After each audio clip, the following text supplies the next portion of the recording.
নমস্কার, স্বাগত।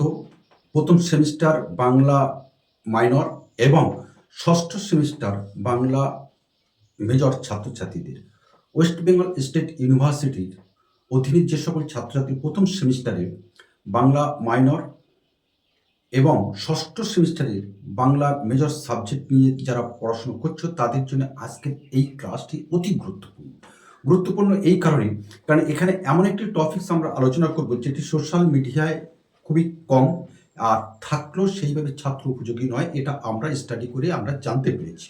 আর সেই কারণে ছাত্রদের সমস্ত সমস্যা দূর করার জন্য আজকের এই ক্লাসটা আমরা আমাদের শিশু কবিতা পাঠকেন্দ্রে আমরা তৈরি করছি। ক্লাসটি হলো খুবই গুরুত্বপূর্ণ প্রশ্ন, পরীক্ষায় আসবে এই প্রশ্নটা হলো আন্তর্জাতিক ধ্বনিমূলক বর্ণমালা অর্থাৎ আইপিএ কাকে বলে। এই আইপিএ আন্তর্জাতিক ধ্বনিমূলক বর্ণমালার উদ্দেশ্য এবং প্রয়োজনীয়তা আলোচনা করো। এই প্রশ্নটা কিন্তু তোমাদের পরীক্ষায় প্রায় আসে এবং আসবে। এটাই হচ্ছে এই যে আন্তর্জাতিক ধ্বনিমূলক বর্ণমালার যে অধ্যায়, তার থেকে এটাই হচ্ছে কমন একটি প্রশ্ন, আর সেই প্রশ্নটা আমরা আলোচনা করছি। সুতরাং ভিডিওটা তোমরা শেষ পর্যন্ত দেখতে থাকো এবং তুমি কোন কলেজে থেকে তুমি আমাদের এই ভিডিওটি দেখছো অবশ্যই কমেন্টস করে জানিয়ে দেবে। ধন্যবাদ। আমরা জানি যে বিশ্বের বিভিন্ন ভাষার ধ্বনিসমূহকে একটি সুনির্দিষ্ট এবং একক লিপির মাধ্যমে প্রকাশ করার জন্যে যে আন্তর্জাতিক ধ্বনিমূলক বর্ণমালা ব্যবহার করা হয় তাকে বলা হয় আন্তর্জাতিক ধ্বনিমূলক বর্ণমালা, অর্থাৎ ইন্টারন্যাশনাল ফনেটিক অ্যালফাবেট, আইপিএ। আবার বলছি, তোমরা প্রথমে সংজ্ঞাটা এইভাবে লিখবে। আমরা জানি যে বিশ্বের বিভিন্ন ভাষার ধ্বনিসমূহকে একটি নির্দিষ্ট এবং একক লিপির মাধ্যমে প্রকাশ করার জন্য যে আন্তর্জাতিক ধ্বনিমূলক বর্ণমালা ব্যবহার করা হয় তাকে বলা হয় আন্তর্জাতিক ধ্বনিমূলক বর্ণমালা, অর্থাৎ আইপিএ, ইন্টারন্যাশনাল ফনেটিক অ্যালফাবেট। এটি 1886 খ্রিস্টাব্দে, সালটা মনে রাখবে, 1886 খ্রিস্টাব্দে ফ্রান্সের রাজধানী প্যারিসে, সেখানে ইন্টারন্যাশনাল ফনেটিক অ্যাসোসিয়েশন নামক একটি সংস্থা এই ধ্বনিমূলক বর্ণমালার একটা আন্তর্জাতিক রূপ দান করেছিলেন, আর সেখান থেকে প্রচলিত হয়েছে আমাদের ইন্টারন্যাশনাল ফনেটিক অ্যালফাবেট, অর্থাৎ আন্তর্জাতিক ধ্বনিমূলক বর্ণমালা আইপিএ। সালটা মনে রাখবে, 1886 খ্রিস্টাব্দে ফ্রান্সের প্যারিস শহরে ইন্টারন্যাশনাল ফনেটিক অ্যাসোসিয়েশন তারা একটি সমবেতভাবে বসে এই আইপিএ চিহ্নটি তারা চিহ্নিত করেছেন এবং বিশ্বের দরবারে তুলে ধরেছেন, যার মধ্যে দিয়ে গোটা বিশ্বে এই ভাষার মধ্য দিয়ে যে ভাব প্রকাশ করা হয় তা সকলের বোধগম্য। আরও একটু সহজ করে আমরা বলতে পারি, কি বলতে পারি, যে বানান যাই হোক না কেন, পৃথিবীর যে কোনো ভাষার সঠিক উচ্চারণ যাতে একটি সুনির্দিষ্ট চিহ্নের মাধ্যমে যে কেউ বুঝতে পারে, সেই লক্ষ্য রেখেই আমাদের এই আন্তর্জাতিক ধ্বনিমূলক বর্ণমালার সৃষ্টি বা উদ্ভাবন করা হয়েছে।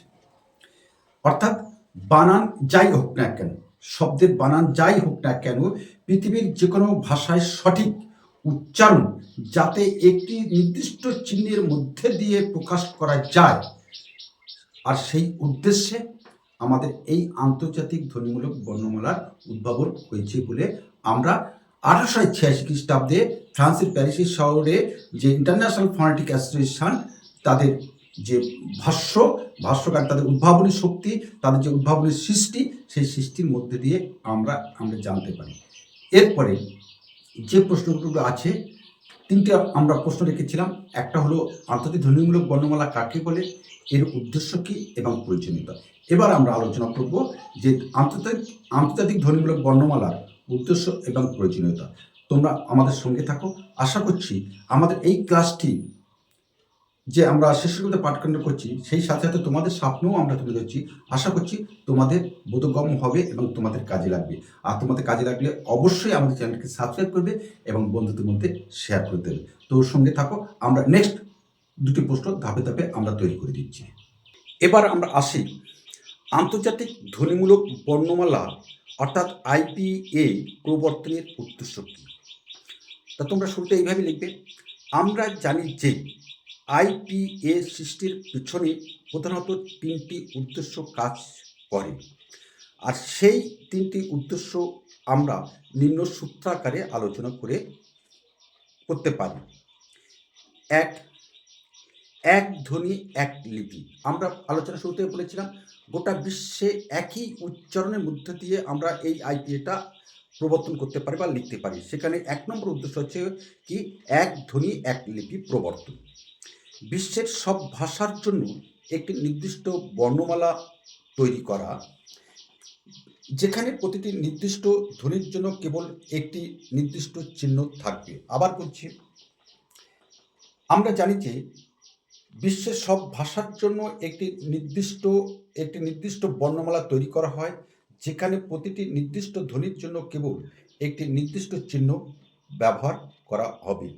২, উচ্চারণগত সমতা। আমাদের বানান বিভ্রাট দূর করে শব্দের প্রকৃত উচ্চারণকে দৃশ্যমান করা। ৩, সর্বজনীনতা।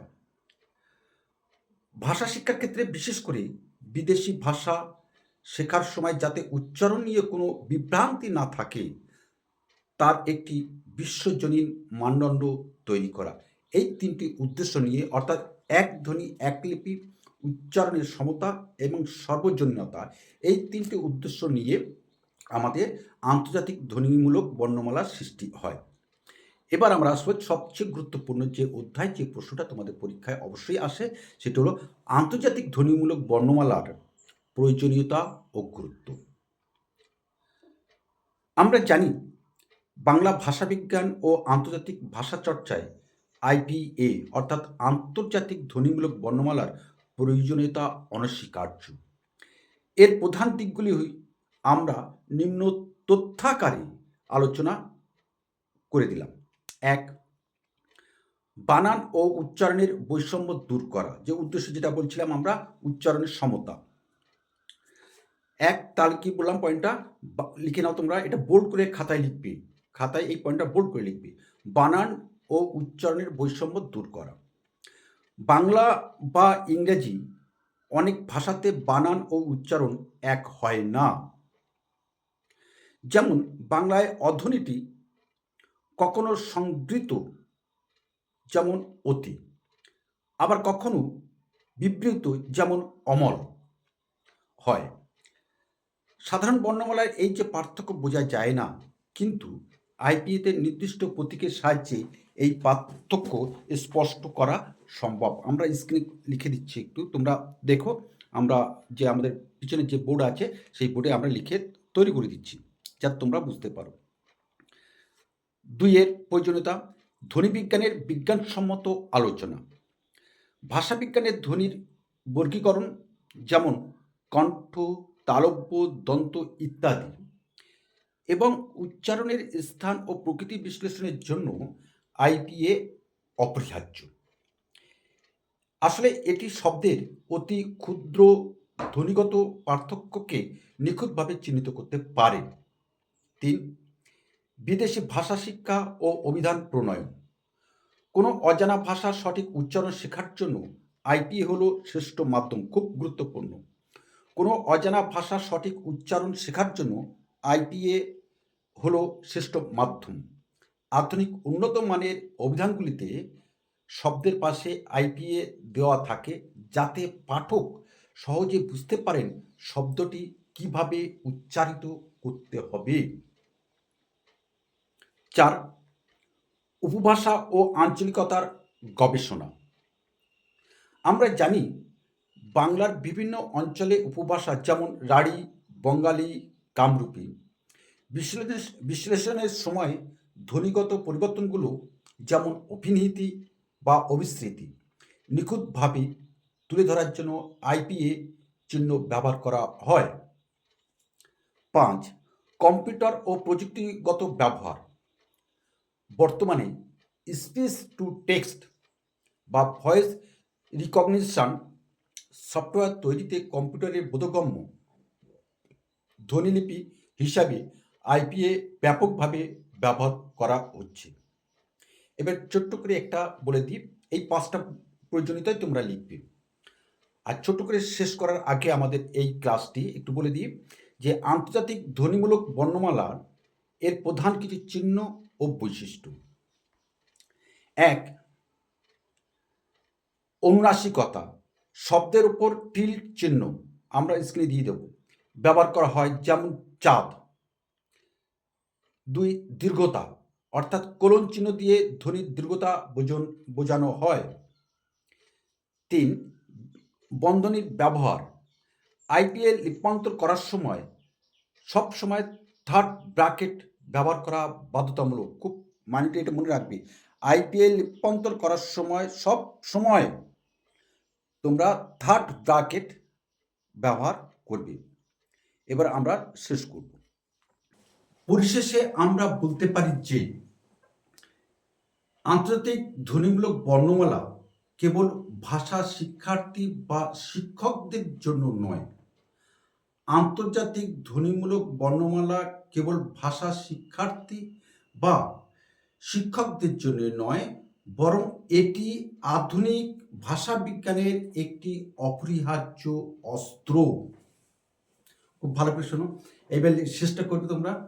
পরিশেষে আমরা বলতে পারি যে আন্তর্জাতিক ধ্বনিমূলক বর্ণমালা কেবল ভাষা শিক্ষার্থীদের জন্য নয়, শিক্ষকদের জন্য নয়, বরং এটি ভাষা বিজ্ঞানের একটি অত্যন্ত গুরুত্বপূর্ণ অপরিহার্য অস্ত্র। আসলে এটি ভাষাকে বানানের শৃঙ্খল থেকে মুক্ত করে এবং মুক্ত করে তার প্রকৃত রূপ অর্থাৎ ধ্বনির যে মর্যাদা দান করে। আসলে বাংলা ভাষার ধ্বনিতাত্ত্বিক বিচারে এবং আন্তর্জাতিক ক্ষেত্রে বাংলা উপস্থাপনের জন্য আইপিএ গুরুত্ব ভীষণ অপরিহার্য বলে গণ্য হয়েছে আমাদের ভাষা বিজ্ঞানে। ঠিক তোমরা এইভাবে লিখবে। আশা করছি আজকের ক্লাসটি তোমাদের মনের মতন করে আমরা তৈরি করতে পেরেছি। আর যদি তৈরি করতে পারি, আমাদের চ্যানেলটি লাইক, সাবস্ক্রিপশন এবং বন্ধুদের মধ্যে শেয়ার করে দিয়ে আমাদের পাশে থাকবে। অবশ্যই শেষে আরেকটা বলি, তুমি কোন কলেজের থেকে আমাদের এই ক্লাসটি দেখলে অবশ্যই কমেন্টস করে জানাবে। ধন্যবাদ। আজ আমরা এখানে রাখি। আগামী কোনো একটা সময় নিঃসন্দেহে তোমার সাথে আমাদের আবার দেখা হবে।